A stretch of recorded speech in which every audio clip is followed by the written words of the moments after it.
با هم مقصد اومدیم که یک ایپش بینیم و یک سلام علیک کنیم یک چی کنیم. انا اومدیم در خونهش نیفتیم و گفتن که لبی دریای وقت رفته برای ماهی قپی. اما گفتیم که بریم که یک نزدیک یک قطعه سینوس شویم که یک اینترو. سلام علیکم دوستان عزیز، ما اومدیم خوبی خودروی خونش رفتیم که در خونش دسترس نکردیم. حالا که دایره وقت اومدیم گفتن که در اینجا باید ماهی قپی بکنه. نگاه کنید ماهی خودروی که بس سالش نگاه نکرده ماهی قپی نیست.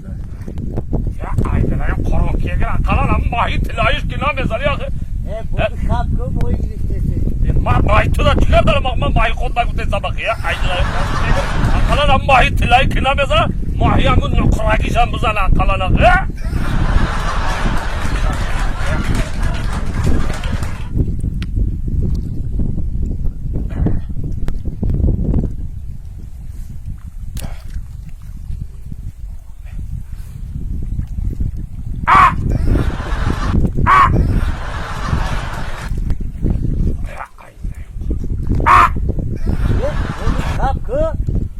برای چه خب کنم؟ اون ماهی تو آخری ماهی چه خیلی میتونه همین مادام پادا و مالا که که کدی خودش جمع شده بیایا این همین رنگی پادا و مال میگو خودش جمع شده آمده پیش همین آتش کده نزدیک میشه فهمیدی؟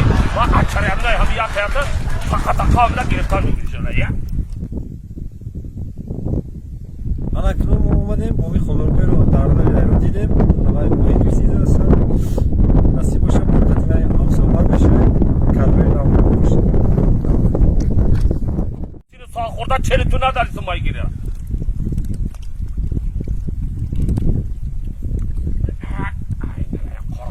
یا ماهی تلایی یا ماهی نقرگی یا ماهی آخه میدیه یا چیزای بزنن تک تا ماهی بگیری و خانه ببریم آخه انا ماهی خودروی همینجا بدای کنم. السلام علیکم. السلام علیکم. السلام علیکم.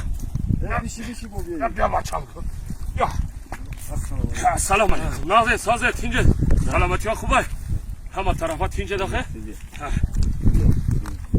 ما بوی خودروی ای تلویزیونه. ها؟ ای تلویزیونه؟